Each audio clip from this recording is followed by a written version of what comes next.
जय जिनेन्द्र। परम पूज्य आचार्य श्री 108 वसुनंदी जी महाराज के मंगल आशीर्वाद एवं परम पूज्य मुनि श्री शिवानंद जी महाराज एवं परम पूज्य मुनि श्री प्रश्मानंद जी महाराज की पावन प्रेरणा से आइए श्रवण करते हैं भट्टारक रत्न चंद्र विरचित शुभम चक्रवर्ती चरित्र। परशुराम और इंद्रराम राज्य लाभ वर्णन। अथानंतर वो जमदग्नि तप से उन दोनों देवों का उपकार मानकर और तपश्चरण को छोड़कर चला सो ठीक ही है, क्योंकि स्त्रियों में आसक्त होने वाले पुरुषों का अज्ञानता पूर्वक किया हुआ तपश्चरण नष्ट ही हो जाता है। वहां से चलकर वो जमदग्नि विचार करने लगा कि अब मैं क्या करूं, कहां जाऊं, क्या उपाय करूं और मुझे कन्या किस प्रकार प्राप्त हो सकती है। मैं बूढ़ा हूं, कुरूप हूं, तपसी हूं और दरिद्र हूं। ऐसा कौन राजा है जो गुणों से परिपूर्ण अपनी पुत्री को दे देगा। वो जमदग्नि तब से इस प्रकार चिंता कर ही रहा था कि इतने में उसे स्मरण आ गया है और मालूम हो गया कि कान्य कुंजपुर नाम के नगर में पारत नाम का राजा मेरा मामा है।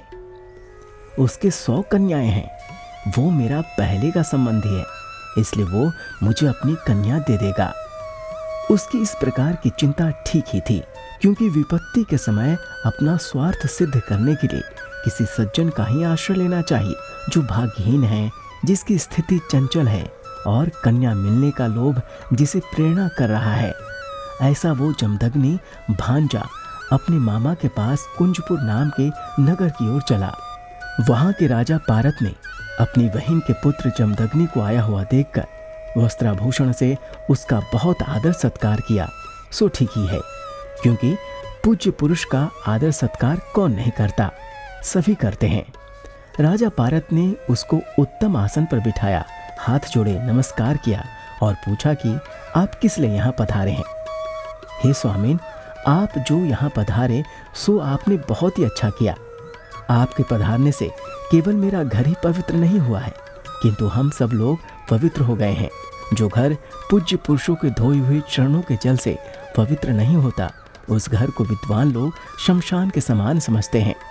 मामा के इस प्रकार विनय पूर्वक कहे हुए वाक्य सुनकर वो निर्लज्ज देवों के द्वारा ठगा हुआ और मोह से अत्यंत मोहित ऐसा वो जमदग्नि कहने लगा कि हे मामा, मुझे अपनी कन्या दो। कानों को अत्यंत कड़वे लगने वाले और अत्यंत निंदनीय ऐसे उस जमदग्नि के वचनों को सुनकर वो राजा पारत अपने मन में विचार करने लगा कि यदि इसको कन्या न दी जाए तो वो मूर्ख मुझे शाप दे देगा।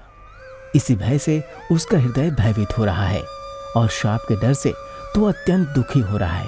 ऐसे राजा पारत ने उसे सभी में कह दिया कि मेरे 100 कन्याएं हैं, उनमें से जो तुझे चाहेगी उसी उत्तम कन्या को मैं तुझे दे दूंगा। उस राजा का डर से इस प्रकार कहना ठीक ही था, क्योंकि भयभीत मनुष्य क्या क्या नहीं कर डालता है। सज्जन लोग भांजे को पूज्य समझते ही हैं। यदि वो भांजा मुनि या तपसी हो जाए तो फिर कहना ही क्या है। सुवर्ण सदा अच्छा लगता है, यदि वो सुगंधित हो जाए तो फिर कहना ही क्या है। वो मूर्ख जमदग्नि ऋषि इस प्रकार अपनी माता पारत की आज्ञा लेकर उन कन्याओं के समीप पहुंचा, परंतु नंगे फिरने वाले उस ऋषि को देखकर सब कन्याएं भयभीत हो गईं। उस समय उस जमदग्नि का रूप भूत के समान दिखाई दे रहा था। आधे जले हुए मुर्दे के समान जान पड़ता था। उसका एक दांत बाहर निकला हुआ था। तपश्चरण से उसका शरीर जल रहा था। उसका मुंह कौवे के समान काला हो रहा था। उसके सिर के बाल सूअर के समान कड़े थे और आंखें उसकी नीचे को बैठ गई थीं। ऐसे उस जमदग्नि को देखकर वह सब कन्याएं दशों दिशाओं को भाग गईं। उस समय वो जमदग्नि ऋषि अपने मन में विचार करने लगा कि इस समय मेरी ऐसी अवस्था हो गई है, ऐसा न्याय हो गया है मानो कोई बूढ़ी गाय पानी पीने के लिए किसी सरोवर में गई हो, परंतु वहां जाकर कीचड़ में फंस गई हो और इस प्रकार वो दोनों ओर से भ्रष्ट हो गई हो।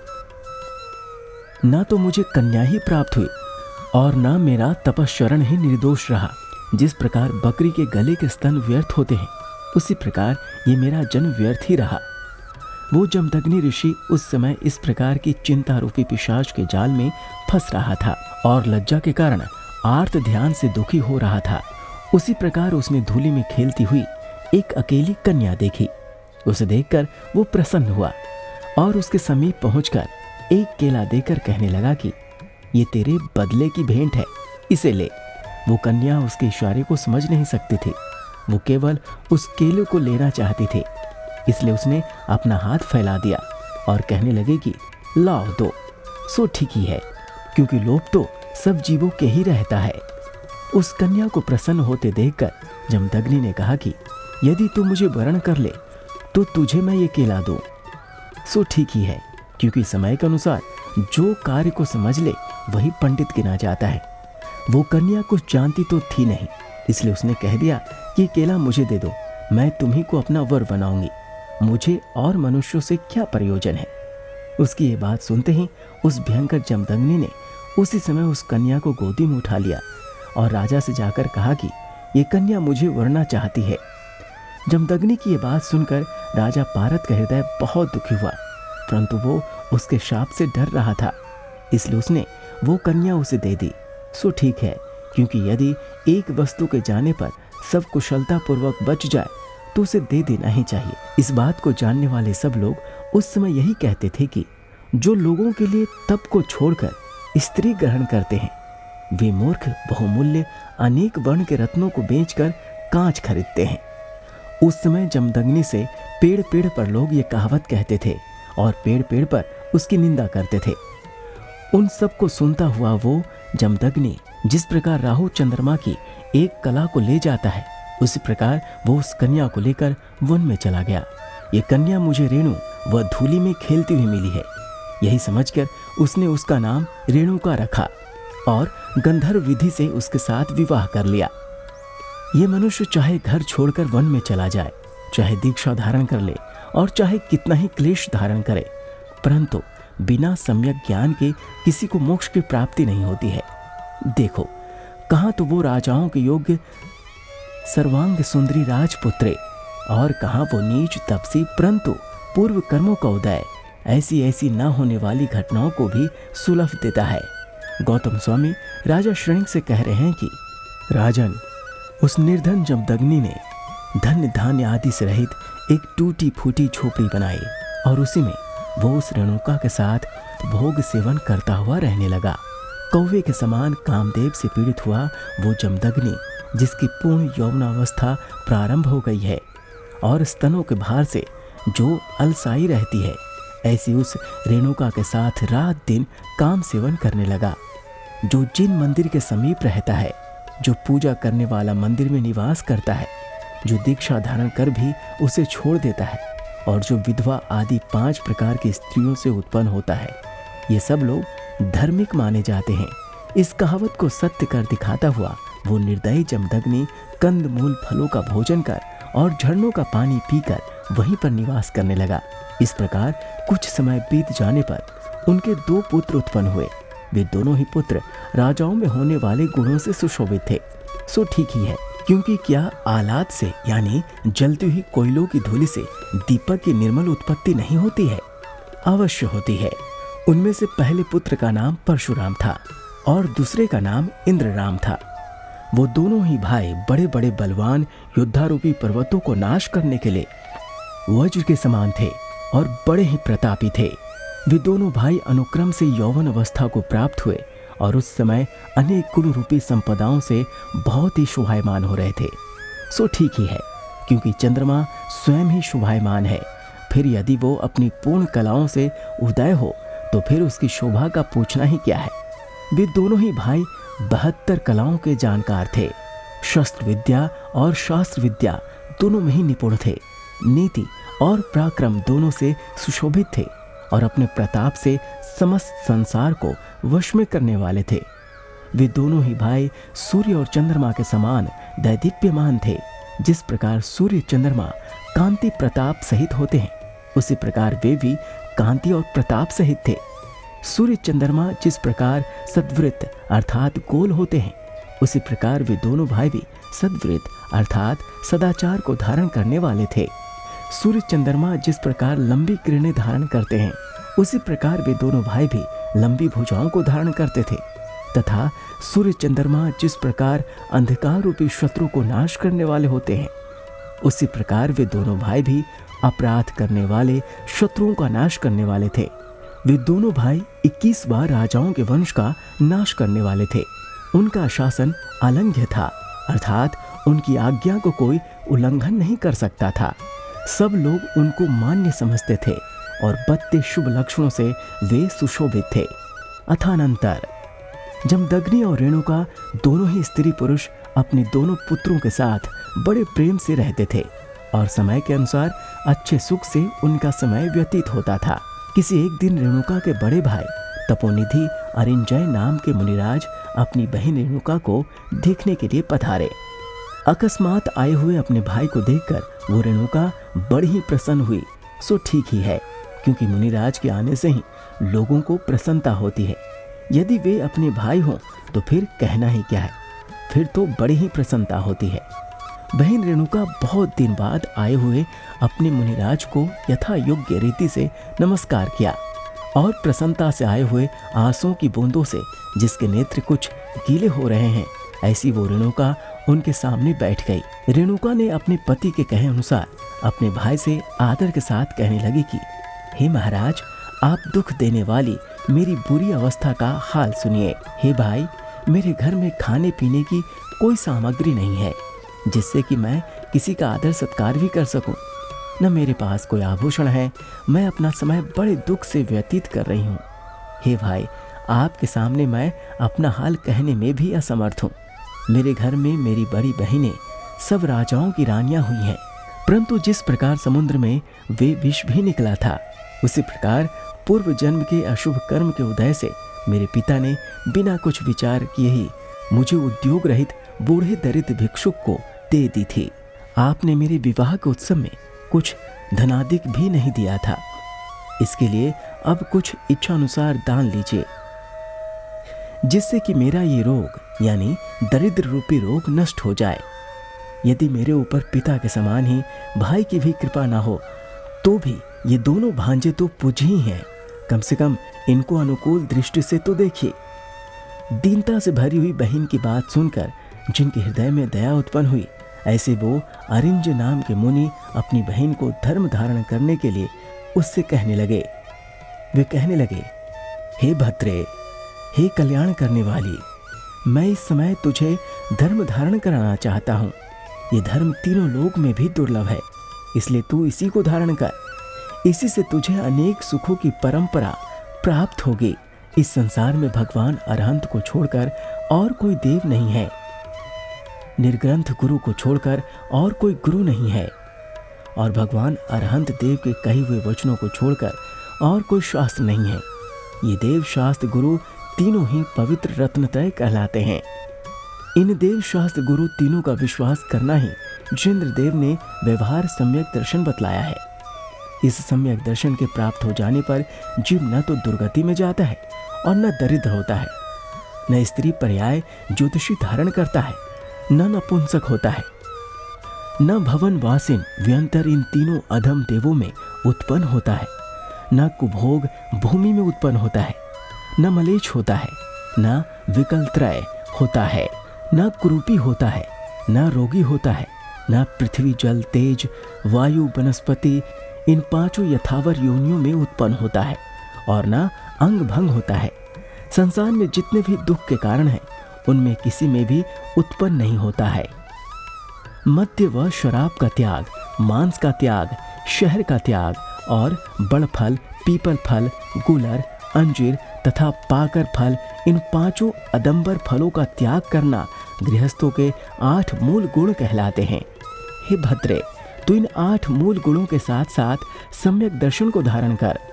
जुआ खेलना, मांस खाना, शराब पीना, शिकार खेलना, चोरी करना, वेश्या सेवन करना और पर स्त्री सेवन करना, ये 7 व्यसन कहलाते हैं। हे बहन, इनका भी तुझे त्याग कर देना चाहिए। अपने प्राणों का नाश हो जाने पर भी त्रस्त जीवों की हिंसा कभी नहीं करनी चाहिए, अर्थात मन, वचन, काय की शुद्धता पूर्वक त्रस्त जीवों की रक्षा करनी चाहिए, क्योंकि भगवान जिनेंद्र देव के कहे हुए इस दया रूप धर्म के सिवाय संसार में और कोई धर्म नहीं है। तू झूठ बोलने का भी सर्वथा त्याग कर, क्योंकि झूठ बोलना अथवा असत्य भाषण करना नरक, निगोद आदि दुर्गतियों का कारण है। इस असत्य भाषण के समान कोई भी पाप न हुआ है न होगा। इसी प्रकार जो कोई पदार्थ किसी का गिर पड़ा हो या कोई भूल गया हो अथवा कोई रख गया हो, उसे भी नहीं लेना चाहिए, अर्थात चोरी का भी त्याग कर देना चाहिए। क्योंकि जो मनुष्य बिना दिए हुए किसी दूसरे के पदार्थ को ले लेता है, वो उसके प्राणों को हरण कर लेता है। इस समय तुझे बाह्य और अभ्यंतर दोनों प्रकार के परिग्रहों का प्रमाण कर लेना चाहिए, क्योंकि इन परिग्रहों का प्रमाण किए बिना इस जीव की बुद्धि निर्मल रीति से बिना किसी रुकावट के भारी लोभ में फंस जाती है। शील व्रत पालन करना समस्त शरीर का आवरण है तथा ये शील व्रत ही सब व्रतों में उत्तम है, इसलिए तो इसको भी धारण कर, क्योंकि इसके बिना समस्त व्रत नष्ट हो जाते हैं। देशवीर्ति व्रत और अनर्थ दंड वीर्ति, इन तीनों गुण व्रतों को भी तू धारण कर, क्योंकि इन गुण व्रतों के पालन करने से ही इस जीव को सदा निरंतर बना रहने वाला कल्याण होता है। इसी प्रकार प्रोषधोपवास व्रत, अतिथि संविभाग व्रत, भोगोपभोग परिणाम व्रत और सामायिक, इन चारों शिक्षा व्रतों को भी तू धारण कर। तू रात्रि भोजन का भी त्याग कर, क्योंकि रात्रि भोजन करना निर्दयता से भरा हुआ है। विद्वानों के द्वारा ये सदा निंदनीय है तथा रात्रि भोजन करने वालों के दोष वचनों से भी नहीं कहे जा सकते हैं। बिना छना हुआ पानी भी मत पी, क्योंकि बिना छना पानी में असंख्यात जीवों का घात होता है। बिना छने पानी के पीने में जो पाप होता है, उसका एक अंश भी 7 गांवों के जलाने के पाप से भी बहुत अधिक होता है। धर्म के स्वरूप को न जानने वाले, हे बहन, कंदमूल भक्षण का त्याग कर, पत्ते रूप शाकों के भक्षण का त्याग कर तथा हिंग और अचार आदि का त्याग कर, क्योंकि इन सब का भक्षण करना पापों का संचय करने वाला है। हे बहन, इस समय तुझे काल लब्धि प्राप्त हुई है, इसलिए तू स्वर्ग के सुख देने वाले और निर्दोष ऐसे इन श्रापकों के आचरणों को ग्रहण कर, क्योंकि इस संसार में काल लब्धि की प्राप्ति होना ही अत्यंत कठिन है। रेणुका ने उन मुनिराज के कहे अनुसार सब व्रत धारण किए तथा उन व्रतों के धारण करने से उन मुनिराज के हृदय में बहुत ही संतोष हुआ। सो ठीक ही है, क्योंकि इस संसार में अपने वचनों की सिद्धि होने पर किसको संतोष नहीं होता। जिनके हृदय में उन व्रतों की रक्षा करने का वात्सल्य उत्पन्न हुआ है, ऐसे उन मुनिराज ने अपनी बहन के लिए इच्छा अनुसार फल देने वाली एक कामधेनु नाम की विद्या दी। विद्या से बनी हुई इस कामधेनु को मारने के लिए यमराज भी समर्थ नहीं है, औरों की तो बात ही क्या है, तथा इस कामधेनु का प्रभाव इससे बढ़कर और क्या हो सकता है। अब उस रेणुका के घर इच्छा अनुसार मन की सब अभिलाषाएं पूर्ण होती थी। सो ठीक ही है, क्योंकि व्रतों के पालन करने से स्वर्ग की संपदाएं प्राप्त होती, फिर भला कामधेनु का मिल जाना कौन से आश्चर्य की बात है। किसी भिखारी के हाथ में दिया हुआ रत्न किस प्रकार ठहर सकेगा, अथवा जिसको कोई बुरा भयानक रोग हो रहा है, ऐसे रोगी के पेट में पथ्य किस प्रकार ठहर सकेगा। ये विचार भी मुनिराज के हृदय में उत्पन्न हुआ। इन्हीं विचारों के अनुसार उन मुनिराज ने उस कामधेनु को सुरक्षित रखने की इच्छा से उस अपनी बहन के लिए मंत्र से सिद्ध किया हुआ एक फरसा भी दिया। सो ठीक ही है, क्योंकि आपत्ति किस समय आती है ये किसी को भी मालूम नहीं होता। लिखा भी है, इस संसार में जैसी होनहार होती है वैसी ही बुद्धि उत्पन्न हो जाती है, वैसे ही सब उद्योग बन जाते हैं और वैसे ही सब सहायक मिल जाते हैं। इस प्रकार जैन धर्म में कहे हुए वाक्यों को जो मनुष्य प्रमाण मानते हैं, वे मूर्ख या विद्वान किसी पुरुष को भी दोष नहीं दे सकते। तदंतर उन मुनिराज ने अपनी बहन और बहनोई को आशीर्वाद के वचन कहकर प्रसन्न किया। फिर वे इरियापथ शुद्धि के द्वारा अपने यथायुग स्थान को चले गए। उन मुनिराज ने अपनी बहन के लिए कामधेनु और फरसा दिया। इसमें विद्वान पुरुषों को, विचारशील पुरुषों को कुछ अधिक विचार नहीं करना चाहिए। क्यों, यदि किसी सर्प को कोई निर्दयी मनुष्य मारता हो तो क्या दयालु पुरुषों को उसकी रक्षा नहीं करनी चाहिए? अवश्य करनी चाहिए।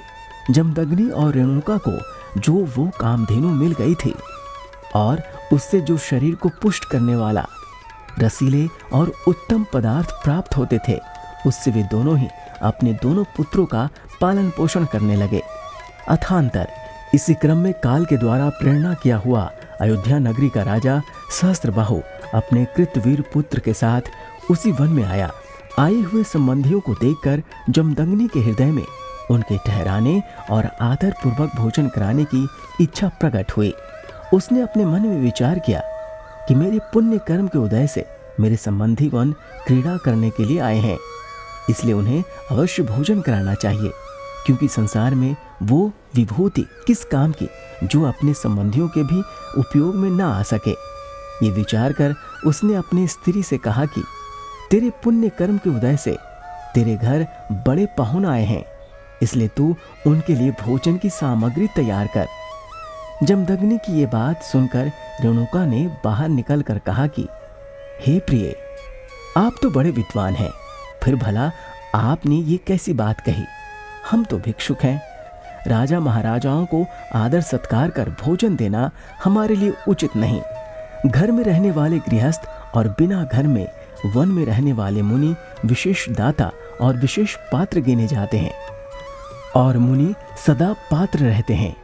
न तो मुनि कभी दाता बन सकता है और न गृहस्थ ही कभी पात्र बन सकते हैं। यदि इसके विपरीत विधि की जाएगी तो उसका फल भी विपरीत ही होगा। यदि अनुक्रम से अनुकूलता पूर्वक विधि की जाएगी तो उससे होने वाला कार्य व फल भी अनुकूल ही होगा। आप वर्णाश्रम के अनुसार गुरु हैं।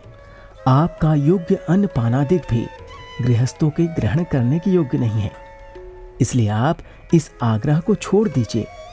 शास्त्रों में लिखा भी है, देव द्रव्य को घर में रखकर जो धन बढ़ता है अथवा गुरु के द्रव्य से जो सुख सेवन किया जाता है, उस धन से कुल का नाश होता है और मरने पर भी वो नरक में जाता है। ये 6 मतों के शास्त्रों का कथन है और वादी प्रतिवादी सबको मान्य है। आप तो वेद के अच्छे जानकार हैं, क्या आपने ये कथन कभी नहीं पढ़ा अथवा कभी नहीं सुना है? इस प्रकार रेणुका ने अमृत के समान हित करने वाले और पथ्य वचन कहे, परंतु जमदग्नि ने एक न मानी और राजा को निमंत्रण करने के लिए वो चला भी गया। सो ठीक है, क्योंकि जिस पुरुष को कोई रोग होनहार होता है तब उसकी रुचि व उसके मुख का स्वाद कुछ और ही प्रकार का हो जाता है। अनेक राजा महाराजा जिसे नमस्कार हैं, ऐसा वो जमदग्नि ऋषि राजा सहस्त्रबाहु के समीप पहुंचा, उसकी प्रदक्षिणा दी और उसके सामने खड़े होकर याचना की कि आज आप सब लोग मेरे घर भोजन करने के लिए पधारें। जमदग्नि की ये बात सुनकर राजा सहस्त्रबाहु हंसा और हंसकर कहने लगा कि क्या आप भिक्षा भोजन ले आए हैं जो हमें भोजन करवाएंगे? इसके उत्तर में जमदग्नि ने कहा कि आपके पधारने के प्रभाव से सब भला ही होगा, इसलिए आप सबके साथ आकर भोजन करें। जमदग्नि ने इस प्रकार बड़ी नम्रता से राजा को निमंत्रण दिया और अपने घर लाकर आसनों पर पंक्ति रूप से बिठाकर सबको भोजन कराया। जमदग्नि ने राजा को भोजन कराने के लिए अनेक प्रकार के पकवान तैयार कराए थे। दूध की खीर, घी में तले हुए अनेक प्रकार के पदार्थ, स्वादिष्ट लाडू, सुगंधित शाली चावल, बहुत अच्छे बने हुए शाक, गरम गरम पुए, दूध, दही, घी आदि के बने हुए अनेक प्रकार के पदार्थ, ईख के रस से बने हुए अनेक प्रकार के पदार्थ तथा और भी बहुत से पदार्थ बनाकर खिलाए तथा वे सब पदार्थ राजा ने सबके साथ बड़ी चाह से खाए। भोजन करते हुए राजा के हृदय में ये विचार और आश्चर्य उत्पन्न हुआ कि राजा महाराजाओं के घर भी भोजन की ऐसी सामग्री नहीं मिलती है, फिर भला तपोवन में रहने वाले तपस्वियों के घर में ऐसी सामग्री कहाँ से आई? इसमें कोई कारण अवश्य है, उसे ढूंढना चाहिए। मालूम होता है ये सामग्री किसी देव की प्रसन्नता से प्राप्त हुई है। भोजन करने के बाद सहस्त्रबाहु के पुत्र कृतवीर ने एकांत में बैठकर अपनी माता की छोटी बहन रेणुका से अपने मन की सब बात पूछी। बेचारी रेणुका उस कृतवीर की दुष्टता को क्या समझती थी, इसलिए उसने कामधेनु विद्या प्राप्त होने आदि सब समाचार कह सुनाए। सो ठीक ही है, क्योंकि सरल हृदय वाले मनुष्य धूर्त मनुष्यों के लिए हुए भेदभाव को कभी नहीं जान सकते हैं। उस रेणुका ने आरंभ से लेकर विद्या प्राप्त होने आदि के सब समाचार कह सुनाए और फिर कहा कि मेरे घर में जो ये सब सामग्री दिखाई देती है वो सब कामधेनु का प्रभाव है। इस संसार में जो पुरुष मायाचारी नहीं होते वे पराभव को प्राप्त होते हैं। और जिस प्रकार कवच रहित मनुष्यों के शरीर में घुसकर बाण उन्हें मार देते हैं, उसी प्रकार धूर्त मनुष्य उनमें घुसकर उनको मार देते हैं। अत्यंत कृतघ्न वो राजकुमार उस कामधेनु को लेने के लिए तैयार हुआ तथा जिसकी मृत्यु समीप आ रही है, ऐसा वो राजकुमार कृतवीर अपने पिता के साथ जानकर जमदग्नि से उस कामधेनु को मांगने लगा। आचार्य कहते हैं कि जब कोई कष्ट या दुख आने वाला होता है तब राजा सहस्त्रबाहु के समान चतुर मनुष्य की बुद्धि भी विपरीत हो जाती है। लिखा भी है, जब दुख आने के दिन अत्यंत समीप होते हैं तब मनुष्यों की बुद्धि बहुत शीघ्र नष्ट हो जाती है। देखो, ब्राह्मण की कामधेनु गाय को हरण करने का उद्यम करने वाले राजा सहस्त्रबाहु का बहुत ही बुरा पराभव हुआ था। तदंतर वो राजकुमार कृतवीर जमदग्नि से कहने लगा कि आप तो बहुत बुद्धिमान हैं। आप जानते हैं कि भोजन करने के बाद उत्तम दक्षिणा भी दी जाती है। ये न्याय सब जगह फैला हुआ है। अथवा यदि इस बात को अयोग्य भी माना जाए तो भी आप जानते हैं कि मैं आपकी स्त्री की बहन का पुत्र हूँ और इसलिए मैं आपसे इस गाय को मांगता हूँ। कृतवीर की यह बात सुनकर रेणुका ने कहा कि ये तपसी हैं और वर्णाश्रम की अपेक्षा से गुरु हैं, इसलिए इनसे याचना करना ठीक नहीं है, क्योंकि गुरु और तपसी से याचना करना पाप का कारण है। जिसकी आत्मा मिथ्यात्व से आच्छादित हो रही है, ऐसा पुरुष जिस प्रकार भगवान जिनेंद्रदेव के कहे हुए वाक्यों को नहीं मानता है, उसी प्रकार हित करने वाले और पथ्य रूप ऐसे रेणुका के कहे हुए वचनों को दुष्ट कृतवीर ने भी नहीं माना। उस तपसी ने जो कृतवीर को भोजन कराया था और उसी से जो क्रोध उत्पन्न हुआ था, उसी क्रोध से वो कृतवीर कहने लगा, हे रेणुके, संसार में जो बहुमूल्य धन होता है वो राजाओं के ही योग्य होता है। कंदमूल खाने वाले तपस्वियों को ऐसी गाय से प्राप्त सामग्रियों का उपयोग करना कभी योग्य नहीं है। यदि कोई गधा दाखों को खाता है तो ऐसा कौन बुद्धिमान है जो उसे न रोके। इस प्रकार कहकर और सामने खड़े खड़े रुदन करते हुए जमदग्नि को बड़ी शीघ्रता से मारकर राजकुमार कृतवीर जबरदस्ती उस गाय को लेकर अपने घर को चला गया। अथानंतर जमदग्नि के दोनों पुत्र परशुराम और इंद्रराम दाब दूब आदि सामग्री लेकर वन से घर को आए। आकर उन्होंने देखा कि पिता के प्राण निकल गए हैं और वे किसी के द्वारा मारे गए हैं। तदंतर उन्होंने अपनी माता को देखा। माता भी शोक दुखी हो रही थी, अपना पेट पीट रही थी और हा देव कहकर रो रही थी। इस आश्चर्य करने वाली घटना को देखकर दोनों भाइयों ने पूछा कि ये क्या बात है।